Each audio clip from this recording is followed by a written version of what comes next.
우리 이동규 의원님 이쪽으로 오세요.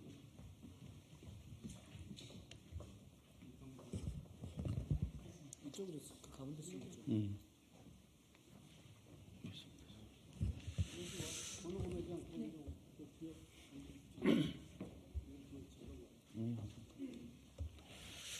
네, 여러분 반갑습니다.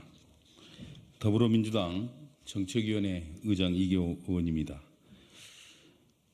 대한민국 민생 경제의 주역인 소상공인들을 지금 고금리로 인한 이자 부담과 고물가 그리고 경기 침체로 장사가 잘 되지 않아서 대부분의 이 소상공인들이 코로나 때보다 더 어렵다 이렇게 하소연을 하고 있습니다. 이에 우리 더불어민주당은 민생경제 회복을 위해 수많은 소상공인들과 간담회 그리고 토론회, 현장 방문 등을 통해서 그동안 꾸준히 현장의 목소리를 경청해 왔습니다. 오늘 발표를 하게 되는 소상공인 공약은 그러한 현장의 목소리를 담았다 이렇게 보고를 드립니다. 소상공인 자영업자가 살아야 민생도 살고 경제도 살아날 수 있습니다. 더불어민주당은 소상공인들이 이자 부담과 임대료 그리고 에너지 비용 등 부담은 줄이고 매출은 늘릴 수 있는 그러한 환경을 만들어 나가도록 하겠습니다. 오늘 공약 발표에는 더불어민주당 소상공인위원회 위원장님들 또 부위원장님들 이렇게 함께 해주셨습니다. 제가 한 분 한 분 소개를 드리도록 하겠습니다. 더불어민주당 소상공인위원회 공동위원장을 맡고 계시는 민병덕 의원님이십니다. 공동위원장 이동주 의원님이십니다. 또 중소상공인 단체 중앙회 회장과 사단법인 자영인 소상공인 중앙회 회장을 맡고 계시는 정인대 회장님께서 참석해 주셨습니다. 한국지역경제살리기 중앙회 회장과 더불어민주당 서울시당 소상공인위원회 위원장을 맡고 계시는 김경배 회장님 나오셨습니다. 조금 늦으십니다. 한국차양산업연합회 회장을 맡고 계시는 권오금 회장님 함께해 주셨습니다. 네. 경기도 소상공인회 회장을 맡고 계시는 김영흥 회장님 지금 오시고 계십니다.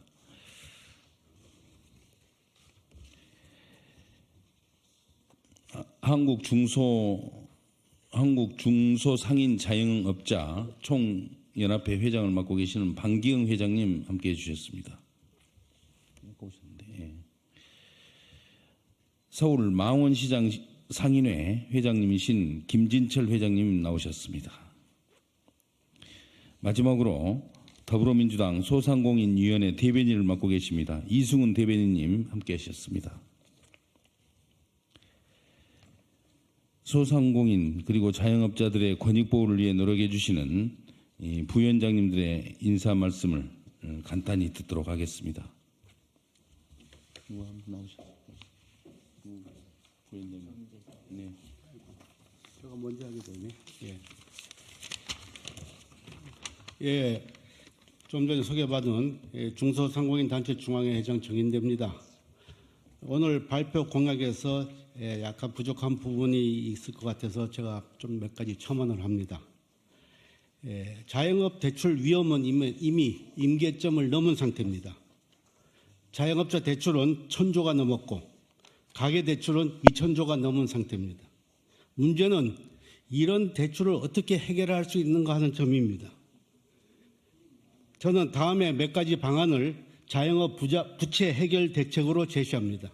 첫째, 자영업자 부채에 대한 정확한 실태 파악이 우선되어야 됩니다. 현재 한계 상황에 처한 대부업 이용자 등의 자영업자는 실질적으로 정부의 정책 사각지대에 방치되어 있는 형편입니다. 따라서 비은행권, 대출 및 대부업까지 포함한 자영업자들의 부채 실상을 정확하게 파악하는 작업을 수행해야 합니다. 둘째, 대출 채권 매입 대상 금융회사의 범위를 은행권은 물론이고 비은행권 금융회사 및 대부업까지 확대해야 합니다. 셋째, IMF 위기 시 정부가 활용했던 자산유동화증권 ABS를 활용할 필요가 있습니다. 우량대출 채권을 담보로 유동화 채권을 발행하면 적은 예산으로도 많은 효과를 기대할 수 있을 것입니다. 그래서 저는 금리 인하도 좋은 방법이 될 수 있지만 그것은 당장의 방법이고 중장기 대책으로 제가 말씀드린 내용은 앞으로 우리가 적극적으로 노력하고 부채 탕감, 부채를 없앨 수 있는 방안을 마련하는 것이 제일 중요한 시급한 문제라고 생각합니다. 감사합니다.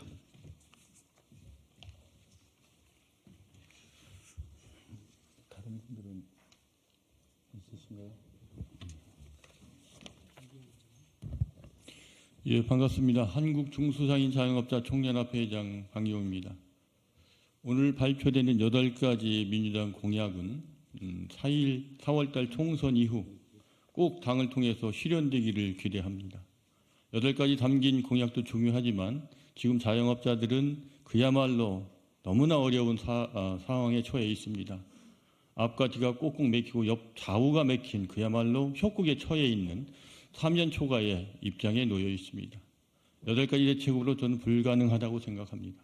보다 근본적인 대책을 세워서 4월달 총선 이후에 자영업자들이 희망을 열어갈 수 있는 계기가 마련되기를 기대합니다. 한 가지만 말씀드리겠습니다. 여러 가지 대책이 있겠습니다만 자영업자들이 크게 어려운 이유는 근본적인 어디에 있느냐. 시장의 독과점에 있다고 생각합니다. 그 독과점을 해소할 수 있는 근본적인 대책이 입법을 통해 제도화되기를 기대합니다. 우리가 흔히 얘기하는 유통산업 발전법이라는 게 있습니다. 그것을 일부 개정해서 고가점화에 있는 시장을 완화하고 해소할 수 있는 유통산업 발전법 개정안을 4월 총선 이후에 꼭 민주당 의지로 실현해 주기를 기대합니다. 4월 총선 이후에는 우리 600만 자영업자들이 그나마 희망을 열 수 있는 그런 계기가 마련되고 소망을 키워갈 수 있는 그때가 되기를 기대합니다. 고맙습니다.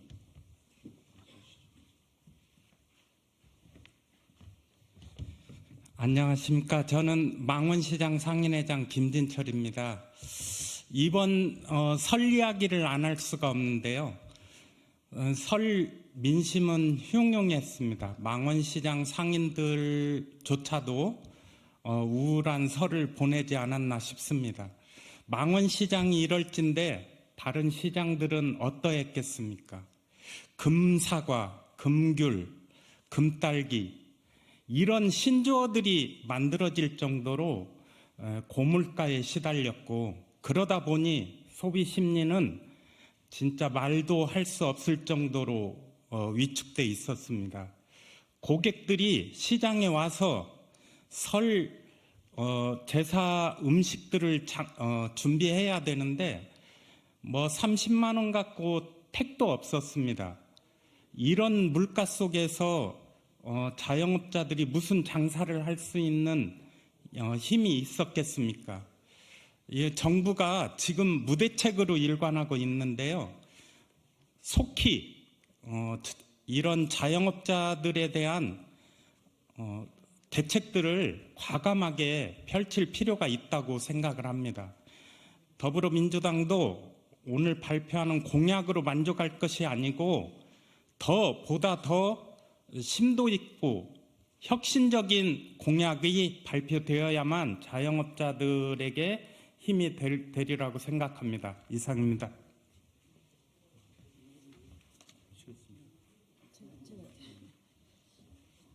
안녕하십니까. 저는 한국차양산업협회 회장 권오금이라고 합니다.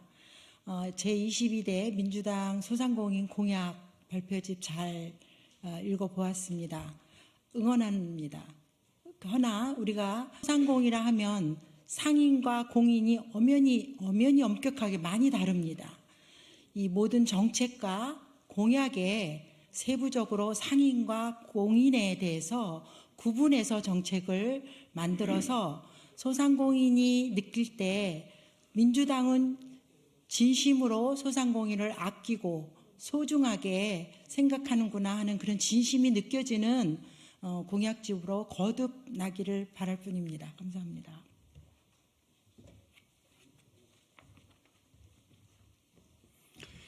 안녕하십니까. 더불어민주당 소상공인위원회 대변인 이성훈입니다. 오늘 날씨가 많이 따뜻해졌습니다. 그러나 봄은 오고 있지만 대한민국 700만 소상공인의 마음은 아직도 엄동설한입니다. 이 추운 겨울에, 그 추운 겨울에 한파를 묵묵히 그렇게 견뎌내고 있는 우리 700만 소상공인들께 저희가 작은 응원의 말씀을 드리고 싶고요. 죄송하다는 말씀도 듣고 드리고 싶습니다. 4월 10일 총선 때까지 저희가 많은 공약들을 저희가 준비하고 그것을 총선 이후에 실행하여서 우리 소상공인들에게 진정한 봄이 올 수 있도록 저희가 최선의 노력을 다할 것을 약속드립니다. 감사합니다. 네, 그러면 제22대 총선 더불어민주당 소상공인 공약을 발표를 하도록 하겠습니다. 공약은 정책위 의장인 저와 그리고 우리 민주당의 소상공인위원회 위원장이신 이동주 의원님 그리고 민병덕 의원님이 함께 나누어서 발표를 하도록 하겠습니다. 공약 발표가 끝나고 질의응답은 별도 백프를 갖도록 하겠다는 말씀 미리 전해드립니다. 시작하겠습니다. 제22대 총선 더불어민주당 소상공인 공약. 우리 경제의 뿌리이자 민생 경제의 근간인 소상공인 자영업자들은 삼고와 경기 침체로 코로나19 때보다 더 어려운 시기를 겪고 있습니다. 지난해 자영업자 대출은 1,050조 원을 넘어섰고 기준금리가 7배 상승하여 이자 부담이 천정부지로 치솟고 있는 상황입니다. 다중채무자가 178만에 이르고 다중채무자이면서 또 저소득, 저신용인 취약차주는 39만에 달하고 있습니다. 대출은 무려 116조 원에 달한다고 합니다. 지난해 소상공인이 대출금을 갚지 못해서 지역 신용보증재단이 대신 갚은 대위 변제액이 무려 1조 500억 원에 달하고 있습니다. 금리 부담이 이제 소상공인들과 자영업자들을 벼랑 끝으로 내몰고 있는 현실입니다. 정말 경기가 너무 안 좋습니다. 지난 1월 소상공인 체감 경기 지수는 48.1로 지난 2022년 2월 이후 23개월 만에 최저를 기록했습니다. 소상공인의 92.5%가 올해 경영 환경을 지난해와 비슷하거나 부정적인 것으로 전망을 하고 있는 상황입니다. 고물가로 원자재비와 재료비는 이렇게 계속 상승하는데 시민들은 지갑을 닫고 있습니다. 소상공인들 또 자영업자들은 장사 자체가 되고 있지 않아서 이자를 갚고 싶어도 갚을 수 없는 안타까운 실정입니다. 더불어민주당은 소상공인 자영업자들의 어려움을 조금이나마 덜어드리기 위해 노력해 왔습니다. 소비 촉진으로 매출을 증대시키기 위해 윤석열 정부가 전액 삭감한 지역 화폐 예산을 2023년에는 3,135억 원, 그리고 올해는 3천억 원을 증액을 시켰습니다. 소상공인 비용 부담을 완화하기 위해서 소상공인 전기요금 지원 예산 2,520억 원을 민주당의 주도로 반영을 했고 또 조만간 최대 20만 원의 전기요금 지원을 우리 소상공인들이 받을 수 있게 되었습니다. 하지만 이것으로는 소상공인 자영업자들의 어려움을 해결하는 데는 턱없이 부족합니다. 더불어민주당은 소상공인 자영업자들의 금리 부담과 경영 부담을 낮추고 매출을 확대를 해서 마음 편히 일하고 장사할 수 있는 환경과 기반을 반드시 만들겠습니다. 공약 첫째입니다. 첫째, 고금리로 인한 소상공인 자영업자들의 금리 부담을 대폭 낮추도록 하겠습니다.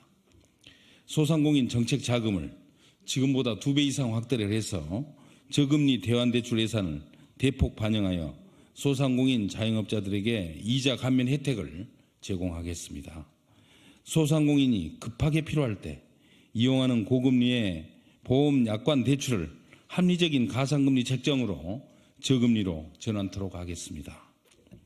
소상공인의 사업체 부채액은 1억 8,500만 원 정도 되고 있습니다만은 영업이익은 3,100만 원에 불과한 실정입니다. 이자를 감안하면 6년간 영업이익을 죄다 쏟아부어도 부채를 갚을 수 없는 실정입니다. 소상공인 자영업자들이 상환 압박에서 벗어나서 중장기로 갚을 수 있는 장기 분할 대출 프로그램을 도입토록 하겠습니다. 네, 둘째, 소상공인 자영업자들의 경영 부담을 대폭 덜어드리겠습니다. 소상공인 에너지 비용 지원을 위한 에너지 바우처를 도입했습니다. 올해 한시적으로 시행하는 영세 소상공인 전기요금 특별 지원 사업을 지속 추진하겠습니다. 임대료는 소상공인 자영업자들의 가장 큰 부담 중에 하나입니다. 올해 일몰 예정인 착한 임대인 세액 공제를 상시화하고 영세 소상공인을 대상으로 무이자 또는 저금리의 임대료를 지원하겠습니다. 윤석열 정부가 대선 공약으로 약속해놓고 파기한 임대료 분담제 도입 방안을 반드시 마련하겠습니다. 관리비로 임대료를 인상하는 꼼수를 방지하기 위해 관리비의 투명성을 확보하고 임대인의 계약갱신 거부 등으로 인한 퇴거 시 퇴거 비용을 보상받을 수 있도록 추진하여 상가 임차인을 보호하도록 하겠습니다. 간편 결제와 모바일 상품권 등 결제 수단이 다양화되면서 소비자 편의는 증대되었지만 높은 수수료로 인해 소상공인 자영업자들의 부담은 커지고 있습니다. 금융회사, 전자금융업자 등이 가맹점 수수료를 산정할 때 원가 및 적정 수익 등에 근거한 적격비용 체계를 도입하고 영세, 중소소상공인은 우대 수수료를 적용하겠습니다. 모바일 상품권의 수수료 부담을 본사와 가맹점이 합리적 배분을 통해 소상공인 자영업자들의 경영 부담을 낮추겠습니다.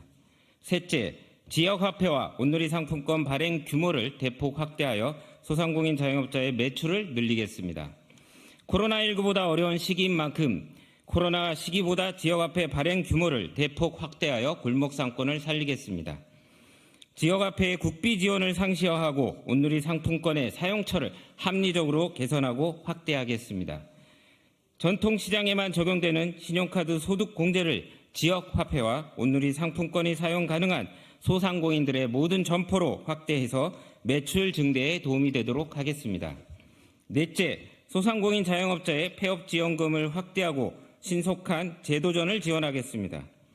경기 침체로 소상공인 자영업자들의 폐업이 속출하고 있습니다. 지난해 폐업 사유로 지급된 노란우산 공제금이 1조 원을 넘어서고 있습니다. 그런데 소상공인 자영업자들은 폐업을 하고 싶어도 높은 철거비와 원상복구 비용, 대출금 일시 상환으로 인해 폐업도 못하고 이자를 내기 위해 대출을 받아야 하는 악순환에 처해 있습니다. 22년 기준 폐업에 소요되는 비용은 평균 약 2,323만 원에 달하지만 폐업 지원금은 최대 250만 원에 불과합니다. 소상공인 자영업자들의 원활한 폐업과 재도전을 지원하기 위해 폐업 지원금을 1,000만 원까지 대폭 상향하고 주유소, 목욕탕 등 철거 비용이 높은 업종은 추가 지원도 검토하겠습니다. 폐업 시 대출금 일시 상환 유예로 적시 폐업 후에 신속한 재도전을 할 수 있도록 지원하겠습니다. 소상공인의 마지막 보루인 노란우산 공제의 최소 납부 금액을 완화하고 신규 가입자 지원을 확대하겠습니다. 특히 폐업, 사망, 노령 등의 경우에는 공제금 수령 시 비과세를 적용하여 소상공인 자영업자들에게 조금이나마 도움이 되도록 하겠습니다. 네, 다섯째, 소상공인 전문은행을 도입해서 소상공인의 목돈 마련과 경제적 자립을 돕겠습니다. 1인 가구의 증가 등으로 유통시장과 소비 패턴이 급속하게 변화하고 있는 상황에서 민생경제를 책임지고 있는 소상공인 자영업자들에게 특화된 금융제도가 필요한 시점입니다. 소상공인을 대상으로 하는 전문은행을 설립하고 소상공인 금융 전문 연구기관을 설치하여 소상공인 자영업자의 창업, 성장, 폐업, 재도전 등 생업 주기별 맞춤형 금융지원 프로그램 개발 등을 적극 추진하겠습니다. 특히 영세 소상공인 대상으로 3년 동안 매월 저축하는 일정 금액만큼 정부가 매칭 지원하는 소상공인 내일 체험 공제 도입하여 소상공인 자영업자들에게 목돈 마련의 기회를 제공하겠습니다. 여섯째, 온라인 시장에서 공정한 거래와 상생을 촉진하겠습니다. 소상공인 자영업자들의 온라인 플랫폼에 대한 의존도가 증가하는 만큼 과도한 수수료와 광고비 등 불공정 거래 행위도 증가하고 있습니다.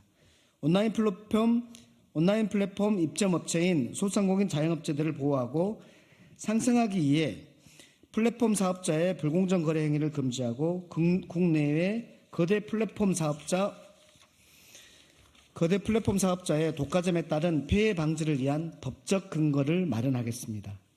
더불어 온라인 플랫폼 입점 사업자뿐만 아니라 가맹점주, 대리점주, 수탁사업자의 단체 등록제와 단체 협상권을 부여하여 합리적인 거래 계약을 유도하도록 하겠습니다. 일곱째, 소상공인 인력지원법을 제정하여 인력난을 해소해 나가겠습니다. 첨단 기술의 발전과 산업구조 등의 변화로 소상공인은 인력난을 겪고 있습니다.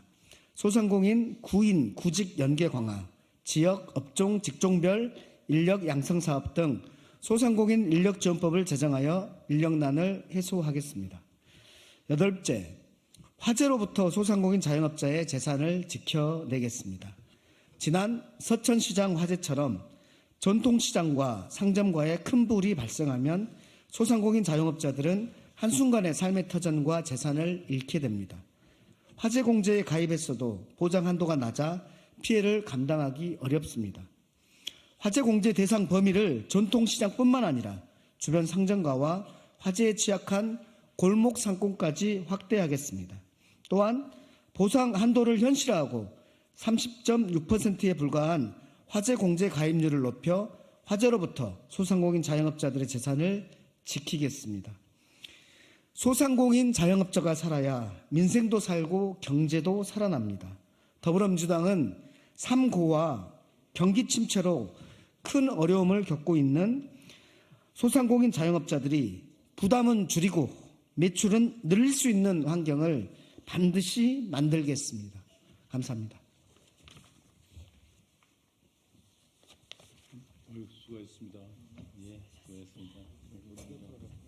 수고했습니다.